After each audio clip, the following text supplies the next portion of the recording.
Hello students, welcome to my YouTube channel physics academy. अपने इस channel पर जो 12th क्लास का जो फर्स्ट चैप्टर है वो कंप्लीट हो चुका है, जिसका नाम था electric charge and electric field. उनके जो न्यूमेरिकल्स है वो भी एक्सरसाइज कंप्लीट हो चुकी है, बाकी एक्स्ट्रा जो न्यूमेरिकल्स है वो अपलोड हो चुके हैं। आज अपन स्टार्ट करेंगे सेकंड चैप्टर जो कि है गाउस का नियम व इसके अनुप्रयोग। तो सबसे पहले इस सेकंड चैप्टर में अपने की पॉइंट्स है वो है इंट्रो चैप्टर। इस चैप्टर का जो इंट्रोडक्शन है वो क्या है, दूसरा जो की पॉइंट है वो what is the electric flux और इलेक्ट्रिक फ्लक्स क्या है, इसके बारे में अपन जानेंगे। सबसे पहले अपन ये देखते हैं कि आखिर में ये चैप्टर क्यों आया, आखिर में ये चैप्टर फर्स्ट चैप्टर के बाद में क्यों आया। ये और कहीं भी आ सकता था, जस्ट इसके बाद में क्यों आया, इस चैप्टर का जो इंपॉर्टेंस है वो क्या है, इसके बारे में अपन पहले थोड़ा इंट्रोडक्शन देखते हैं। स्टूडेंट्स, यदि आपने इस चैनल को सब्सक्राइब नहीं किया है तो जल्दी से चैनल को सब्सक्राइब करें, बेल आइकन जरूर दबाएं और वीडियो है उन सबको लाइक और शेयर करें, ताकि जो ये फिजिक्स प्लेटफॉर्म है इसका लाभ ज्यादा से ज्यादा स्टूडेंटों को मिल सके। तो बात करते हैं इंट्रोडक्शन चैप्टर। तो जो पहले वाला जो चैप्टर था इलेक्ट्रिक चार्ज और इलेक्ट्रिक फील्ड, उसमें अपने क्या ज्ञात किया था, किसी एक आवेश या आवेशों के निकाय के कारण अपन विद्युत क्षेत्र की तीव्रता ज्ञात कर सकते हैं। ये स्टडी अपने जो फर्स्ट चैप्टर है उस फर्स्ट चैप्टर में अपने किया। एक आवेश के कारण विद्युत क्षेत्र की तीव्रता निकाल सकते हो आप, यदि आवेशों का बहुत सारा निकाय हो तब भी आप विद्युत क्षेत्र की तीव्रता निकाल सकते हो, अध्यारोपण का सिद्धांत काम में लेकर। बट प्रॉब्लम यह है कि मान लो आपके पास कोई एक वस्तु है, उस वस्तु को आप चार्ज दे रहे हो, उस वस्तु को यदि आपने आवेश दिया तो आवेश उस वस्तु पर कंप्लीट रूप से फैल गया। अब आपको उस वस्तु के कारण विद्युत क्षेत्र की तीव्रता ज्ञात करनी है, तो बताइए आप कैसे ज्ञात करोगे। क्या आपके पास एक बिंदु चार्ज है? नो। क्या आपके पास बहुत सारे आवेश है? क्या काउंटेबल है? नहीं है। तो फिर क्या उपाय है आपके पास? वो जो परत है कुछ भी हो सकता है, गोला हो सकता है, परत हो सकती है, कुछ भी हो सकती है, एनीथिंग, एक वस्तु है उसमें बहुत सारा चार्ज है। अब मुझे इस वस्तु के आसपास मुझे विद्युत क्षेत्र की तीव्रता ज्ञात करनी है, तो बताइए क्या आप फर्स्ट चैप्टर के अकॉर्डिंग या प्रिंसिपल ऑफ सुपरपोजिशन के अकॉर्डिंग आप ज्ञात कर सकते हो? बिल्कुल ज्ञात नहीं कर सकते। तो फिर अपन क्या करें? तो अब यहाँ इलेक्ट्रिक फील्ड ज्ञात करने के लिए अपन आवेशों का पहले तो आवेशों का वितरण पढ़ेंगे। भाई आवेश का वितरण इस वस्तु पर सतत है या असतत है, ये चीज इसलिए पढ़ेंगे ताकि अपन आवेश घनत्व ज्ञात कर सके। आवेश घनत्व आप समझ गए होंगे कि यदि आवेश घनत्व है ना वो सतत आवेश वितरण में ज्ञात कर सकते हैं अपन, ऐसे तो तुम्हें नहीं ज्ञात कर सकते। मैं आपको एग्जांपल देता हूँ। मान लो ये जो रूम है 50 स्क्वायर फीट का है, मान लीजिए इसमें मैं से बोल दूं कि स्टूडेंटों का जो घनत्व है, एक स्टूडेंट 1 स्क्वायर फीट जगह को रोकता है। तो इतनी बात दिमाग में आते ही आपको पता चल गया कि 50 स्क्वायर फीट क्षेत्रफल है, एक स्टूडेंट 1 स्क्वायर फीट को रोकता है। तो इसका मतलब इसमें स्टूडेंट्स कितने हैं? टोटल स्टूडेंट इसमें 50 है। स्टूडेंटों का घनत्व कितना हो गया? 1 स्टूडेंट पर स्क्वायर फुट। तो ये स्टूडेंट का घनत्व हो गया। तो आपको रूम में टोटल स्टूडेंटों की संख्या का पता चल गया। वैसे मुझे उस वस्तु पर भी इलेक्ट्रिक फील्ड ज्ञात, उस वस्तु के आसपास भी इलेक्ट्रिक फील्ड ज्ञात करने के लिए मैं उस वस्तु पर पहले आवेश घनत्व ज्ञात करूंगा। आवेश घनत्व ज्ञात करने के लिए आवेश का सतत वितरण होना जरूरी है। सतत वितरण नहीं हुआ, किसी जगह पर बहुत सारा चार्ज है, किसी जगह पर कम चार्ज है, किसी जगह पर बहुत सारा चार्ज है, तो आप आवेश घनत्व नहीं ज्ञात कर सकते। वही बात एग्जांपल वाली, कहीं एक स्क्वायर फीट में 2 स्टूडेंट बैठ गए, कहीं एक स्क्वायर फीट में 1 स्टूडेंट बैठ गया, तो आप में टोटल स्टूडेंट्स की संख्या ज्ञात नहीं कर सकते स्टूडेंट्स। इसलिए मुझे आवेश घनत्व ज्ञात करने के लिए मैं आवेश का समीकरण भी पढ़ूंगा इस चैप्टर में। तो मैंने मान लो आवेश घनत्व ज्ञात कर लिया। मैं इस चैप्टर का इंट्रोडक्शन बता रहा हूं कि इस चैप्टर की आवश्यकता आपको क्यों पड़ी। मेरे पास एक वस्तु है, उस वस्तु पर बहुत सारा चार्ज है, मुझे इलेक्ट्रिक फील्ड को ज्ञात करना है। तो मैंने सबसे पहले उस वस्तु पर आवेश घनत्व निकाल लिया। आवेश घनत्व निकाल के मैंने उस वस्तु पर एक छोटा सा अल्पांश ले लिया और उसके कारण मैंने इलेक्ट्रिक फील्ड निकाली, इलेक्ट्रिक फील्ड की इंटेंसिटी निकाली उस इस छोटे से अल्पांश के कारण। और फिर मैंने क्या कर दिया, उसका इंटीग्रेशन कर दिया, उसका समाकलन कर दिया। तो टोटल जितना भी चार्ज था उस वस्तु पर, उस कंप्लीट चार्ज के कारण इलेक्ट्रिक फील्ड इंटेंसिटी आ गई, मतलब उस वस्तु के कारण इलेक्ट्रिक फील्ड इंटेंसिटी आ गई। अब गाउस का नियम क्यों आया? फिर आपने कर लिया, अल्पांश के कारण इलेक्ट्रिक फील्ड इंटेंसिटी ज्ञात करके आपने उसका इंटीग्रेशन कर दिया, तो पूरा इलेक्ट्रिक फील्ड इंटेंसिटी आ गया।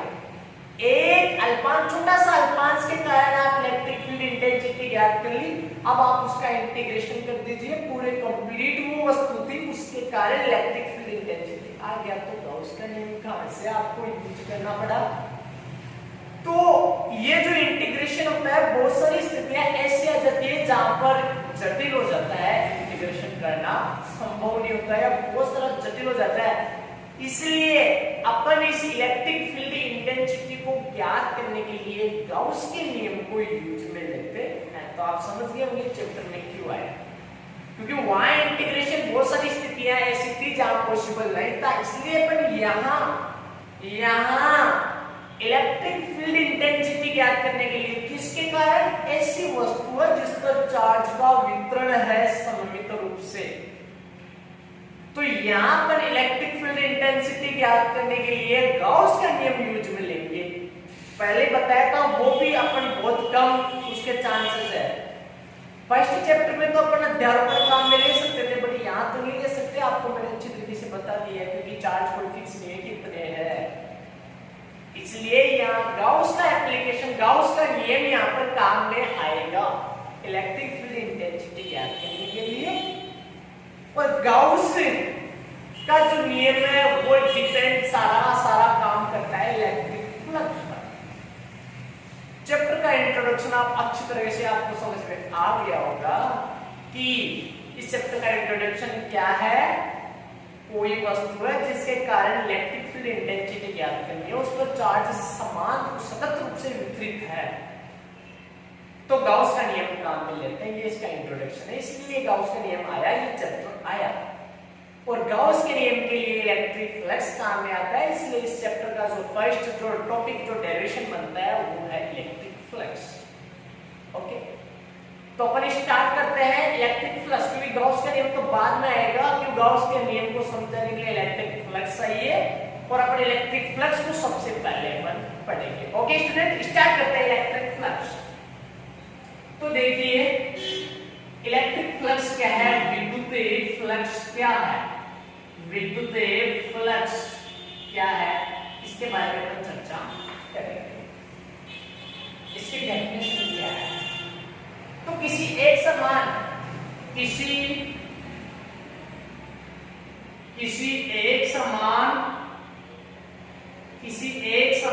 विद्युत क्षेत्र में स्थित किसी समतल से लंबवत गुजरने वाली विद्युत बल रेखाओं की संख्या को विद्युत फ्लक्स कहते हैं। क्या कहते हैं? विद्युत फ्लक्स कहते हैं। फर्स्ट डेफिनेशन विद्युत फ्लक्स की, फर्स्ट डेफिनेशन क्या कोई इलेक्ट्रिक फील्ड है। कैसा इलेक्ट्रिक फील्ड है? ध्यान रखना, कैसा इलेक्ट्रिक फील्ड है?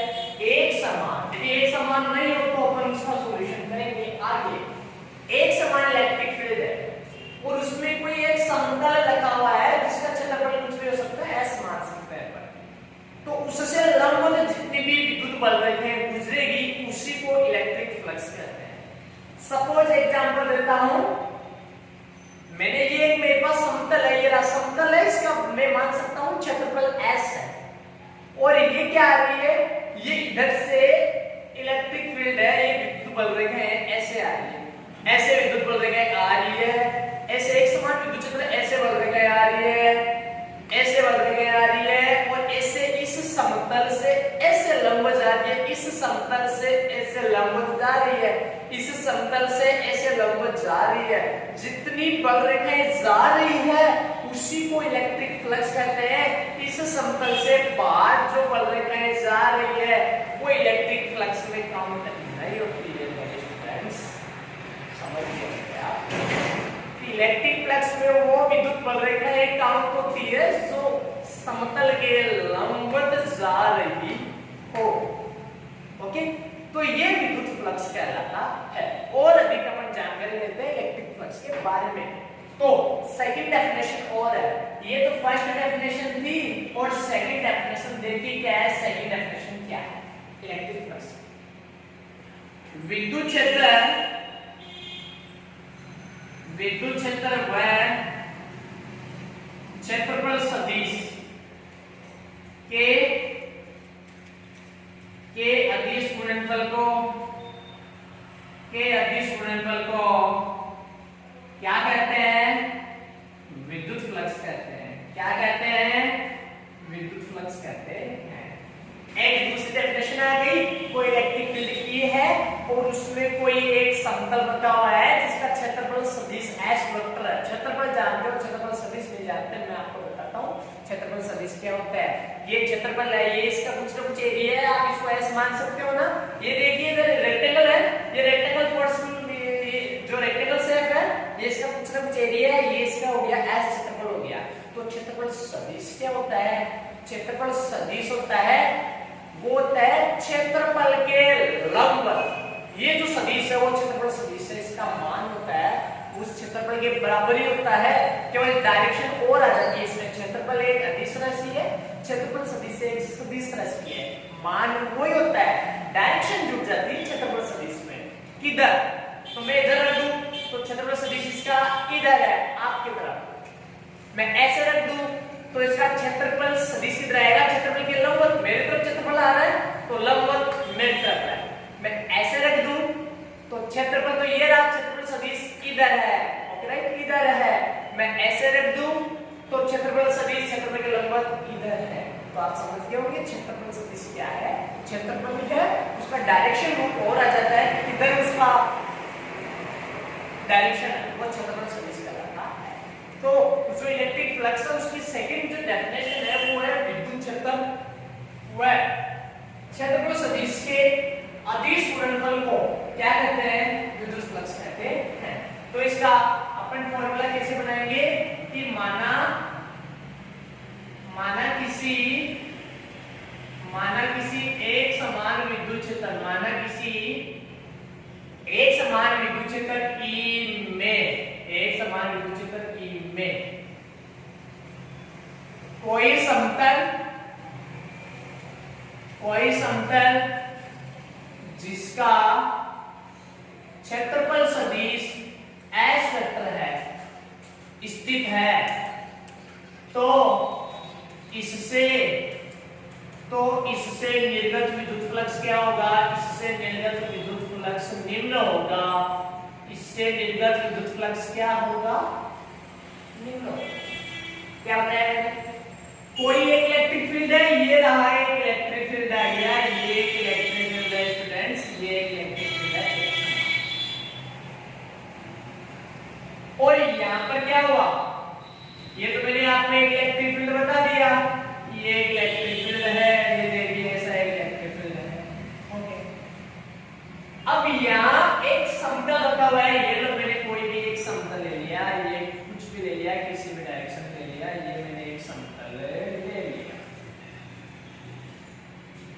इस बिंदु से देखता हूं मैं कि इसकी इलेक्ट्रिक जो डायरेक्शन है, जो इलेक्ट्रिक फील्ड की डायरेक्शन है वो तो आ गई, ये रही E।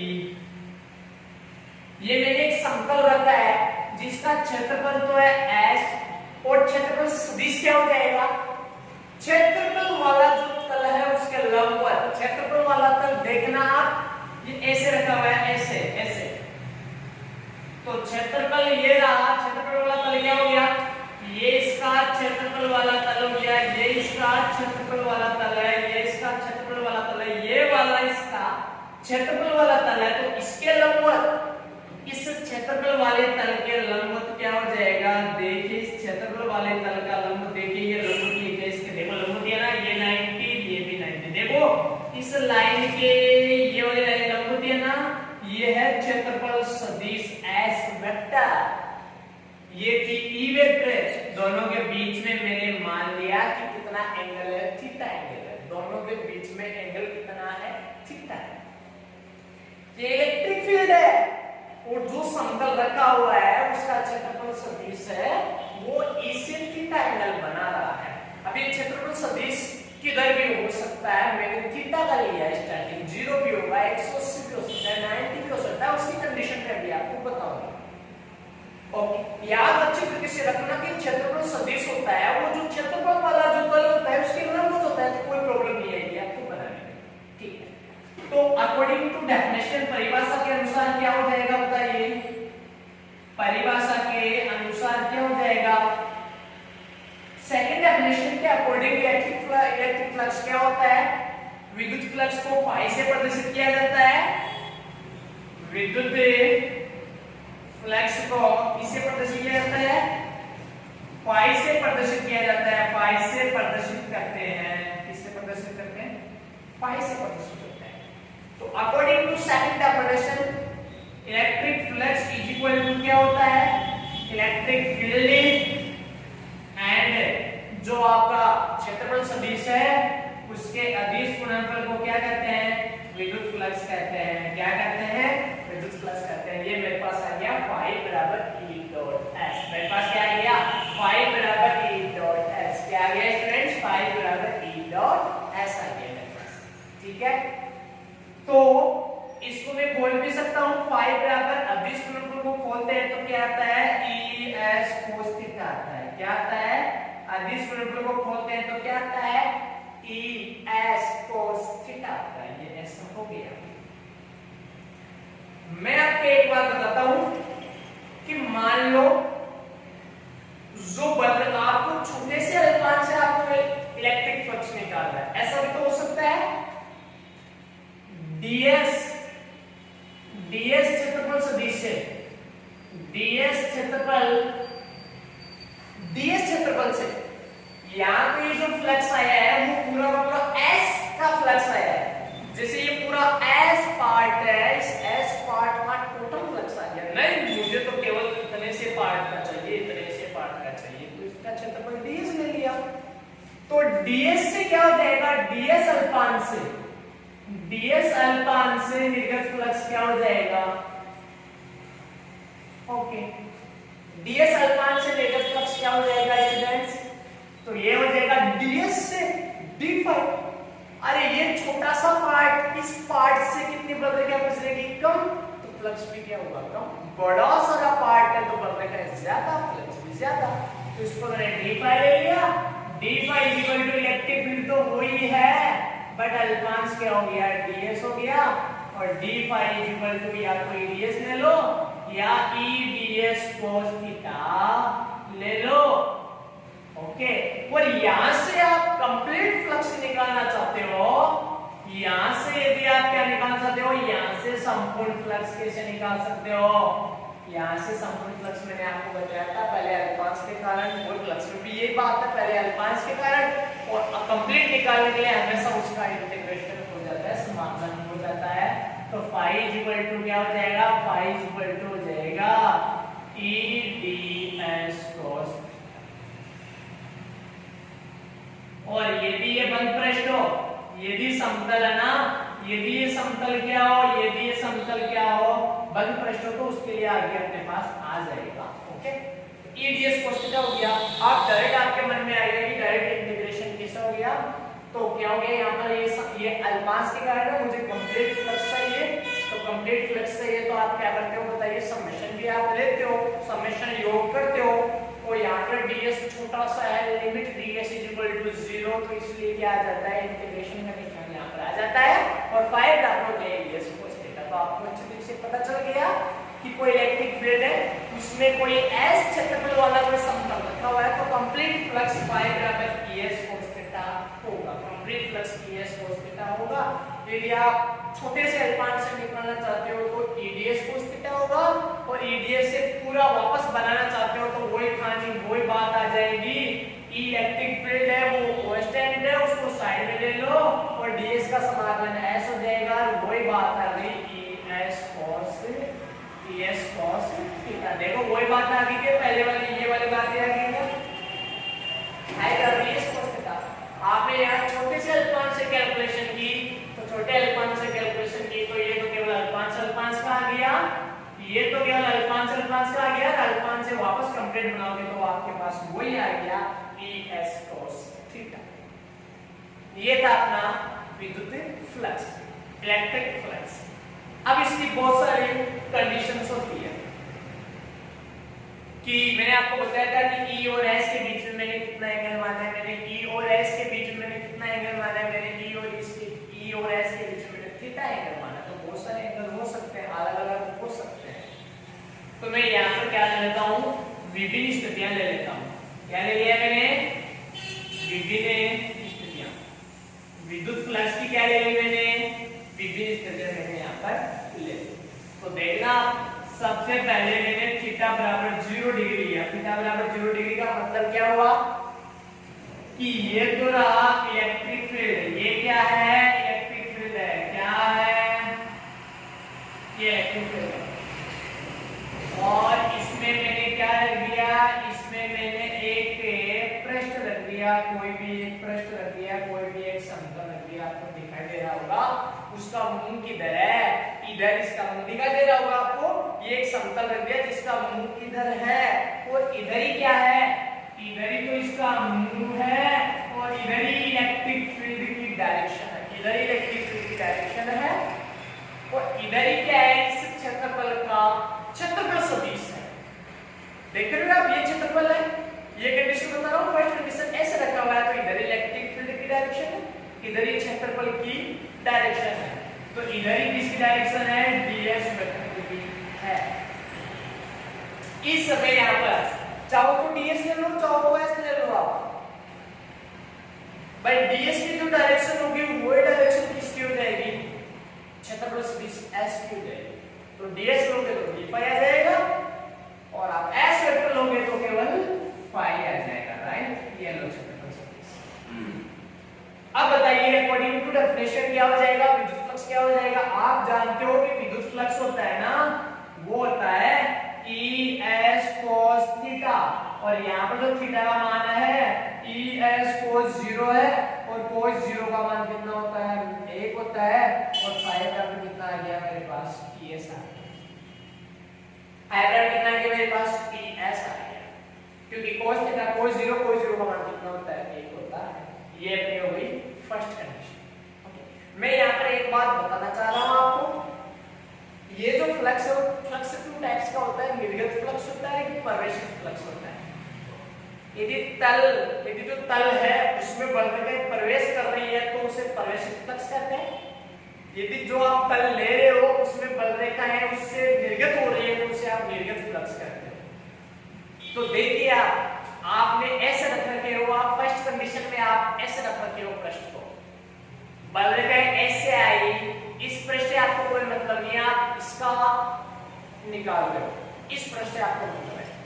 ऐसे आई तो इस पृष्ठ से बलरेखा निकली या फिर प्रवेश कर रही है, इस पृष्ठ से बलरेखा निकल रही है, यहां से आई, और इस पृष्ठ से बलरेखा क्या होती है, निकल रही है ना, इससे निकल रही है, ऐसे देखो ऐसे बलरेखा आ रही है, इधर से मतलब नहीं, आप इधर से देख रहे हैं ये पृष्ठ है तो इससे बलरेखा आई, जिससे निकल रही है, तो इसका मतलब ये वाली जो कंडीशन है 0 डिग्री वाली कंडीशन है, यहाँ कौन सा फ्लक्स है, निर्गत फ्लक्स है या प्रवेशित फ्लक्स है, मुझे आप बताइए। ये निर्गत फ्लक्स है, यह कौन सा फ्लक्स है, यह निर्गत फ्लक्स है। कौन सा फ्लक्स है, यह निर्गत फ्लक्स है, जो कैसा है, जो धनात्मक है। बताइए धनात्मक है या ऋणात्मक है, धनात्मक है।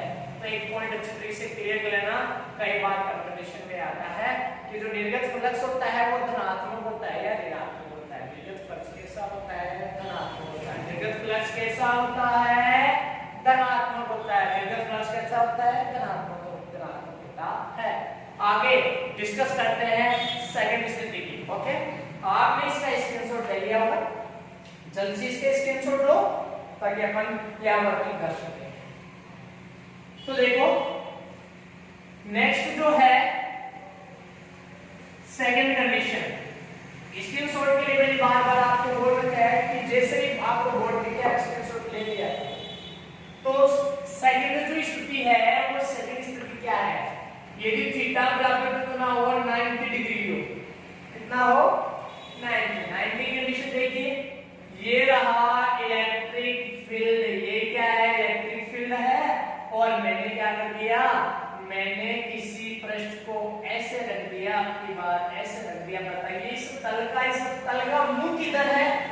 ऐसे ऊपर की ओर, क्षेत्रफल सदिश ऐसे ऐसे रख रखा है ये वाला। तो बताइए इसका क्षेत्रफल सदिश किधर हुआ? ऊपर की ओर ऐसे हुआ, राइट? तो ये मैंने दिखा दिया यहां से क्षेत्रफल सदिश और इलेक्ट्रिक फील्ड आपको दिखाई दे रहा है अच्छी तरीके से, ये इलेक्ट्रिक फील्ड है। ओके स्टूडेंट्स, ये इलेक्ट्रिक फील्ड है, ये एस वेक्टर है और दोनों के बीच में एंगल कितना है? 90 एंगल है। अकॉर्डिंग टू डेफिनेशन आप जानते हो कि विद्युत फ्लक्स होता है वी नाउ दैट जो इलेक्ट्रिक फ्लक्स होता है वो होता है E S cos थीटा और phi equal to E S cos theta कितना है? E के S के बीच में, E के S के बीच में थीटा 90 डिग्री है, cos का मान 0 होता है और फ्लक्स का मान कितना हुआ? 0 फ्लक्स हुआ। यहाँ फ्लक्स का मान 0 आएगा, वेरी वेरी इंपॉर्टेंट। ये जो सेकंड वाला जो है वेरी वेरी इंपॉर्टेंट है कि फ्लक्स का मान 0 क्यों हुआ, इसको मैं आपको प्रैक्टिकली बताता हूँ। यहाँ फ्लक्स आया था ES पॉजिटिव था, क्या था? पॉजिटिव था। यहाँ फ्लक्स बढ़ा ही नहीं, यहाँ फ्लक्स ही 0 है। कैसे हुआ कि फ्लक्स का मान 0? अभी आपको बता रहा हूँ प्रैक्टिकली। आपने ऐसे रखा है, देखिए आपने ऐसे रखा है इस पृष्ठ को, ओके राइट? ऐसे आपने इस पृष्ठ को रखा है तो क्षेत्रफल सदिश किधर है? ऊपर की ओर। बल रेखाएं कैसे आ रही है? बल रेखाएं कंप्लीट बल रेखाएं ऐसे आ रही है, ऐसे कंप्लीट बल रेखाएं ऐसे आ रही है, इधर से आ रही है, देखिए क्या इधर से बल रेखाएं आ रही है। मैंने आपको डेफिनेशन इलेक्ट्रिक फ्लक्स की जो डेफिनेशन थी उसमें मैंने आपको अच्छे तरीके से बताया था कि विद्युत फ्लक्स कब बनता है? जब जो बल रेखाएं हैं वो तल के लंबवत गुजरे, वो तल के लंबवत गुजरे तभी फ्लक्स बनता है, अन्यथा नहीं बनता है। ऊपर से गुजरी तो नहीं बनेगा, नीचे से गुजरी तो नहीं बनेगा, साइड से निकली तो नहीं बनेगा। तो यहाँ देखिए आपका तल ऐसे है और यहाँ बल रेखाएं ऐसे आ रही है, डायरेक्शन देखिए ऐसे आ रही है, इसके साइड से गुजर गई, इसके तल के समांतर गुजर गई, इसके तल के समांतर गुजर गई, इसके तल के समांतर गुजर गई, नहीं कि तल के लंबवत। तल के लंबवत कोई भी बल रेखा नहीं गुजर रही है, सारी की सारी ऐसे जा रही है, तल के समांतर जा रही है, तल के लंबवत नहीं गुजर रही है। सो इलेक्ट्रिक फ्लक्स का मान कितना हो जाएगा? 0 हो जाएगा। ओके, तो इलेक्ट्रिक फ्लक्स का मान कितना हो गया? यहाँ 0 हो गया। थर्ड जो है वो है theta is equal to 180 degree हो, तो 180 डिग्री हो तो क्या हो जाएगा? तो ये रहा इलेक्ट्रिक फील्ड ले लिया मैंने, ये मैंने इलेक्ट्रिक फील्ड ले लिया, ये देखिए इलेक्ट्रिक फील्ड ले लिया और इसका जो मुंह है आप देख रहे होंगे, ये इलेक्ट्रिक फील्ड की डायरेक्शन तो वो की वही ली है मैंने E, क्योंकि अपन बात कर रहे हैं जब एक समान विद्युत क्षेत्र में कोई समतल रखा हुआ हो तब इलेक्ट्रिक फ्लक्स की बात कर रहे हैं। असमान विद्युत क्षेत्र में इलेक्ट्रिक फ्लक्स की बात नहीं करते। तो ये रहा विद्युत क्षेत्र और इसका मुंह भी धरा की बार मैंने ऐसे रख दिया, देखिए आप अच्छे तरीके से मैंने ऐसे रख दिया। इलेक्ट्रिक फील्ड की जो डायरेक्शन है वो उधर है, तो जो क्षेत्रफल सदिश है वो ये रहा क्षेत्रफल, और क्षेत्रफल के लंबवत किधर आएगा? क्षेत्रफल के लंबवत किधर आएगा? इधर, S इधर, E इधर, दोनों के बीच में एंगल कितना हो गया? 180 डिग्री। ये E इधर और ये हो गया आपका S इधर, दोनों के बीच में एंगल हो गया 180 according to electric flux definition E S cos theta and phi is equal to E S cos 180। cos 180 का मान -1 होता है, तो -ES आ गया, नेगेटिव फ्लक्स आया। This is positive, this is positive flux, जो कि नेगेटिव फ्लक्स था। नेगेटिव फ्लक्स एक पॉजिटिव फ्लक्स होता है, यहां नेगेटिव फ्लक्स है, this is a negative flux, this is a negative flux. अब ये देखते हैं अपन, ये प्रवेशित है या फिर कौन सा निर्गत है। ओके, ये रात का होटल जिसका मुंह देता बलरेगा आ रही है, आपको इधर से मतलब नहीं है ना, आपको तो इस तल से मतलब है, केवल इस तल से मतलब है। बलरेगा आई इस तल में, बताओ इस तल में प्रवेश कर रही है, इस तल से निकल रही है, इधर से मतलब इधर से कोई मतलब नहीं, आपको इस तल में प्रवेश कर रही है या निकल रही है, प्रवेश कर रही है। तो यह कौन सा फ्लक्स है, यह प्रवेशित फ्लक्स है, यह प्रवेशित फ्लक्स है, जो कि कैसा है, जो कि ऋणात्मक, कैसा है बताइए, ऋणात्मक है। ये प्रवेशित फ्लक्स है। प्रवेशित फ्लक्स हमेशा क्या होता है, ऋणात्मक होता है, और जो निर्गत फ्लक्स होता है वो हमेशा कैसा होता है, धनात्मक होता है।